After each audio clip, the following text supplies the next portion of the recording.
And welcome everybody to another edition of the GSMC Football Podcast brought to you by the GSMC Sports Network.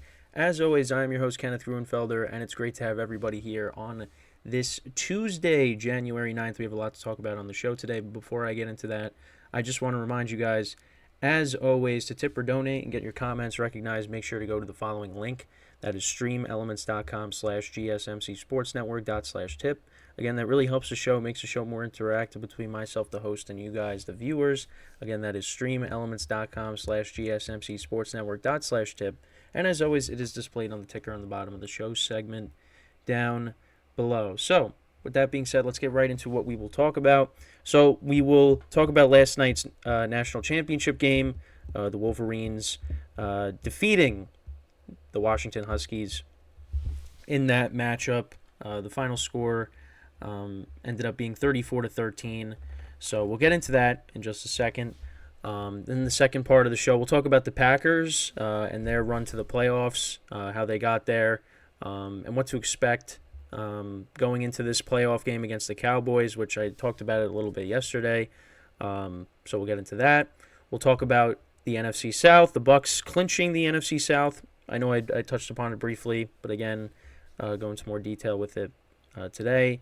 And then we will cap off the show by talking about the Steelers getting in, because that was another team where it looked like they were dead in the water, and they somehow made it. So we'll talk about that as well. So let's get right into the first topic, which is talking about the national championship from last night. So I was hoping for a better game, but we didn't really get that. Now, it was close at one point, but Michigan did pull away at the end. So we'll go through the game. So Michigan, they started off the game with a touchdown. 8 plays, 84 yards, almost 5 minutes of time of possession. And their first touchdown from their other running back, Donovan Edwards. So he got them started. That was a 41-yard touchdown. That was on 2nd and 14. So that put Michigan up 7-0. And then Washington answered with a field goal. They went 14 plays, 67 yards, 6 minutes, 18 seconds of time of possession down the field. They got a field goal, 25-yard field goal. So that made it 7-3. And then Michigan scored yet another touchdown. Donovan Edwards again from 46 yards. So obviously he's the number two. He's the other running back, because you also have Blake Corum there as well. So Michigan was up 14-3. Washington punted, then Michigan kicked a field goal. So it was 17-3 after the first quarter. Then Washington, they turned it over on downs.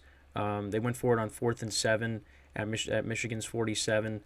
They didn't get it. Michigan then punted. Washington punted. Then Michigan turned it over on downs. And this was pretty much right before the end of the first half. Washington ended up scoring a touchdown. That was on 4th and goal for Michigan's 3. Michael Penix hit McMillan for a 3-yard touchdown reception. There was a defensive holding on the play, but obviously that got declined. So it was 17-10 at the half, and you're like, okay, all right, so this is still a game. But then literally the first play of the second half, Michael Penix threw a pick. Fortunately for them, Michigan had to kick a field goal, so it was only 20-10. Then Washington kicked a field goal, so it was 20-13. Then they were punched the rest of the third quarter. 2 punts to start the fourth quarter, and then Michigan scored another touchdown.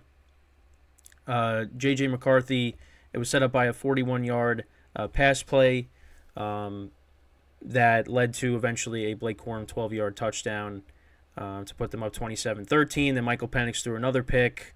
Michigan then turned that into a touchdown. Blake Corum a 1-yard touchdown. And then Washington turned it over on downs. And, that was basically it. 34-13, the final score. And for the stats, for the Wolverines, J.J. McCarthy only went 10 of 18 for 140 yards, no touchdowns, no interceptions. The Michigan running game, that really Washington really had no answers. They ran the ball for over 300 yards, 303 yards rushing, 4 rushing touchdowns, 2 from Edwards and 2 from Blake Corum. Blake Corum actually ended up having more rushing yards than Edwards, 134 yards. Even with those 2 big runs, Blake Corum, 21 carries, 134 yards, 2 touchdowns. Donovan Edwards, 6 carries for 104 yards and 2 touchdowns. Those 2 big touchdown runs really, helped his numbers. But yeah, they had 303 yards rushing in total. And then in the receiving game, Colston Loveland, the tight end, he had 3 receptions for 64 yards. Roman Wilson, 3 for 54. And Cornelius Johnson had 3 for 25. And then, obviously they had a couple of turnovers in the game. And how many sacks did they have in the? Oh, they only ended up having 1 sack. But that Michigan defense was giving Michael Penix problems all night long, and he actually got banged up in this game too. So his numbers on the day: 27 to 51, 255 yards, 1 touchdown, 2 interceptions. They only ran the ball for 46 yards, and then their leading receiver was Roma Dunze. Sorry if I can't pronounce that. But yeah, he was their leading receiver. And listen, Washington had their opportunities. Michael Penix, missed some throws in the game. Was under pressure a lot.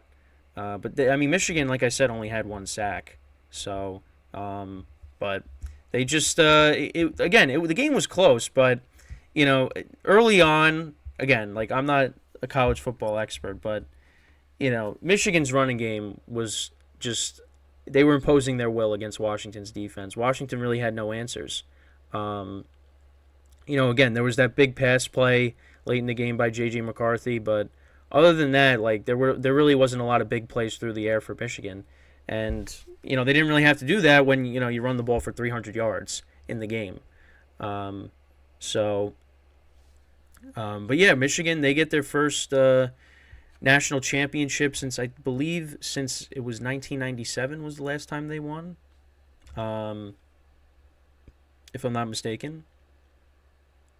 So it's first national championship since 1997. And listen, they've been one of the best teams in college football the last 3 seasons, a 40-3 record, 3 Big Ten titles, 3 college football playoff appearances, and a national championship. And that was the one thing, with Jim Harbaugh, is can he get over the hump? He finally beat Ohio State because that was always an issue. He was able to do that. They made the playoffs, of course, and now they got the national championship. And there's, again, I talked about this. There's still some speculation on whether he's, maybe could go back to the NFL. But we'll see what happens. But, obviously there was a lot going on this year with Michigan with the cheating scandal and, him being suspended for the few games. But it didn't matter. They ended up capping off this undefeated season with the national championship. This was, the best team. They were able to beat Alabama to get to this point, which obviously Alabama's a team that's always in the college football playoff, even for me, for somebody that doesn't really watch college that much. But you could tell, this is why Michigan was the best team. And listen, their defense last night again showed out. Because Michael Penix, you go back to the week before that against Texas. Had a great game, and now you go up against the best team in the country, and they gave him a lot of problems. And a lot of those guys very emotional after the game.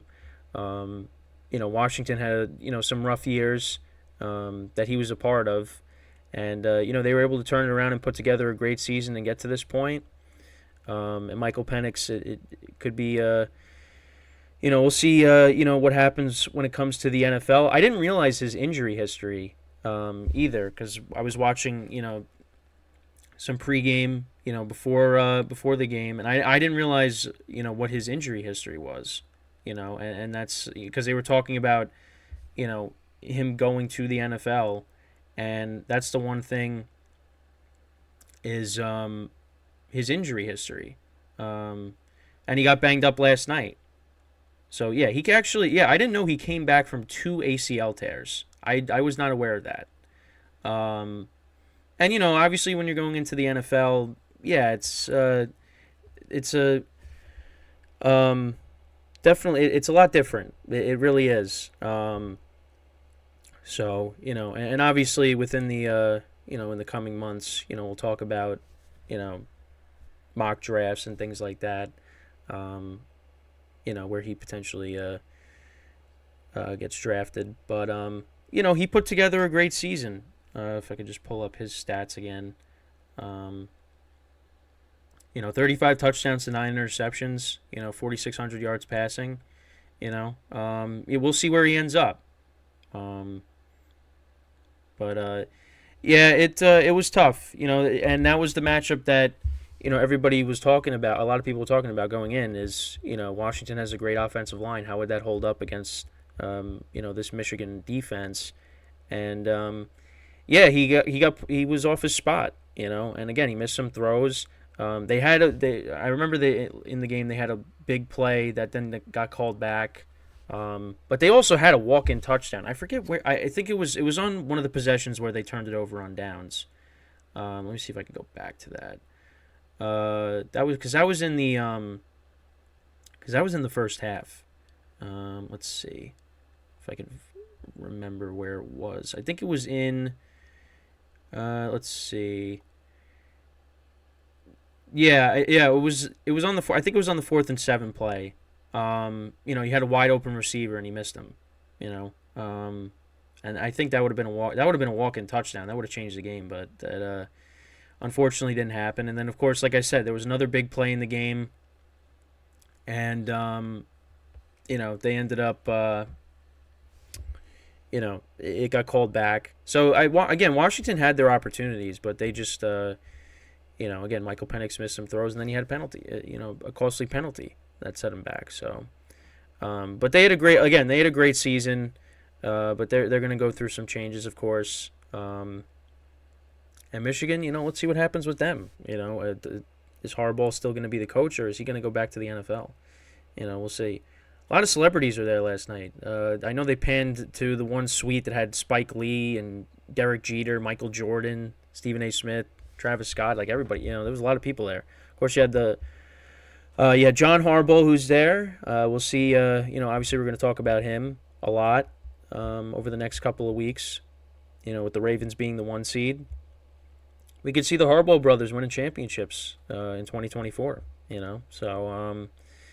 But yeah, again, I was hoping for a better game. I did pick Washington to cover the 5.5 or the 5, whatever it was, but that did not happen. I did say Michigan was going to win, of course. But yeah, so for the person that said I was going to go 0-2 with the college football playoff games for last week, the semifinals, it was probably happy that I didn't get the spread pick right, but I got the straight up pick right. I was still going with Michigan just because they have been the best team. So, but I would have liked to seen Michael Penix maybe win just because a fellow lefty, lefty quarterback.